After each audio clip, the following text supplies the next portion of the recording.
Samantala, nagising na rin ng mga guardians.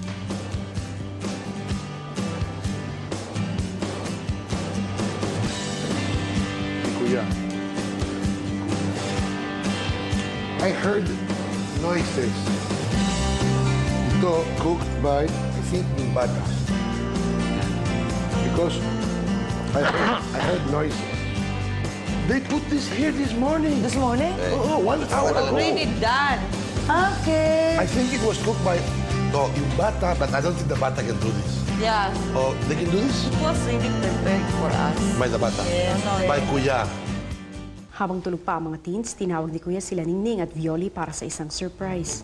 Bibigyan ko sana kayo at kung sino man ang gusto ng maikling pribilehyo na magamit ang swimming pool. Para makapag-exercise din kayo. Yes! Yes! Yes! Yes! Bibigyan ng 45 minutes sa mga guardians na pumasok sa loob ng bahay para mag-exercise at mag-swimming. Pero kinakailangan, hindi sila marinig ng mga housemates. Ano yan, Minda? Hindi lang muna ako dahil kagabi nagbabad na ako, di ba? Bakit naka-bathing suit ka?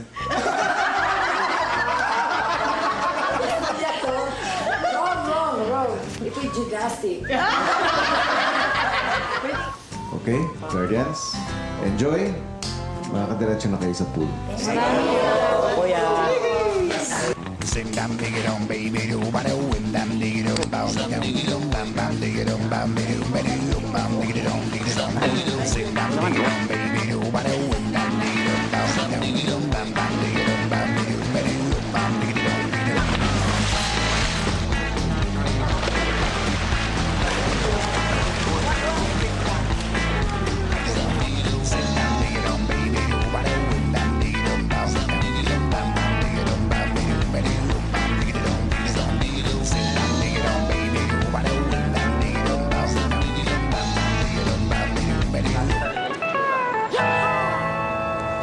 It's a nice house, huh?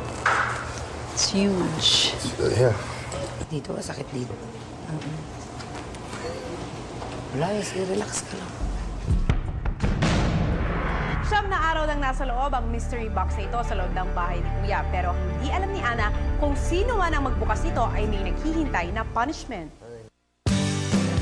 Maya-maya, kinailangan ng bumalik ng mga guardians sa kanyang lugar.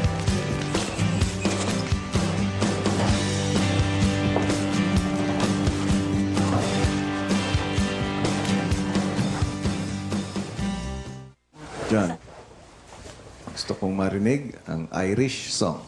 Oh. Okay. Please make it Kevin Boy. Kevin Boy. Kevin Boy.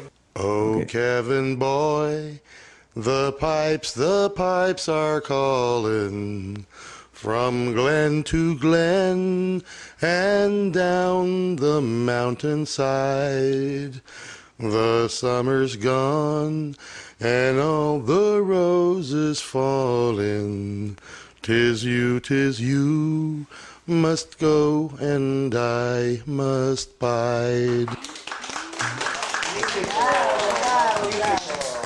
Bakit po umiiyak ang ilan sa mga nanay?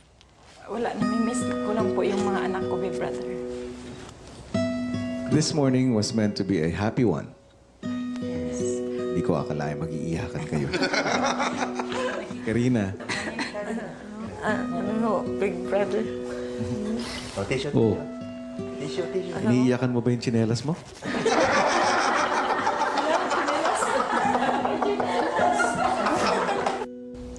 Pagbalik sa guardians area, usap-usapan pa rin ang kanta ni John. Umiyak si John. I iyak always for my children. Of course. Pagmamahal yun, kaya umiyak ka. Sino ba namang hindi maiiyak noon yung kanta ni John? Kumanta pa si John, yung malungkot pa eh. Samantalang ginising na rin ang mga housemates sa tinig ni John. The pipes are calling from glen to glen and down the mountainside. The summer's gone and all the roses falling. 'Tis you must go. Father Kevin? I must bide. Habang si Kevin ay mukhang tulala, ang mga kasama niya sa secret task mahimbing pa rin ng tulog. Maya-maya, pinatawag muli ni Kuya sina Beauty at Joseph para sa isang bagong misyon. Kailangan masabihan nyo yung dalawa nyo pang kasama. Makapag-impake kayong 4. Ang gagamitin nyo hanggang bukas. Hindi dapat malaman ng inyong mga kasama. Dahil pag nalaman nila, hindi matutuloy ang mission. Dapat palihim kayong papasok o makakapasok sa confession room.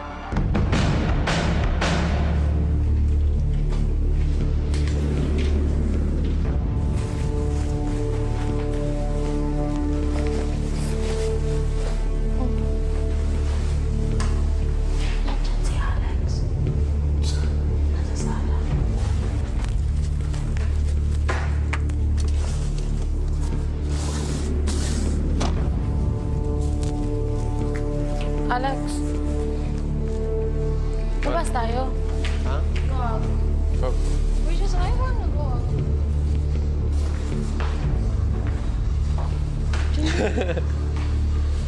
Here.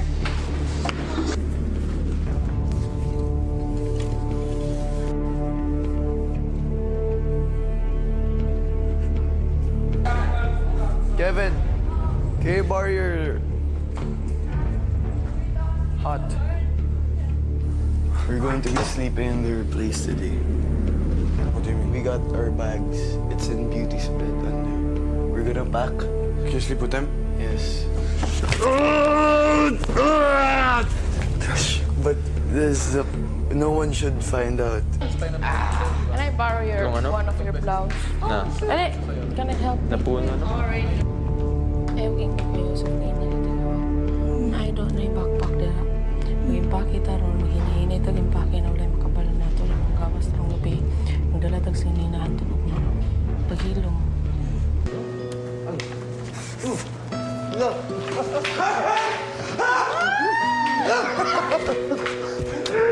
Hola, Kevin.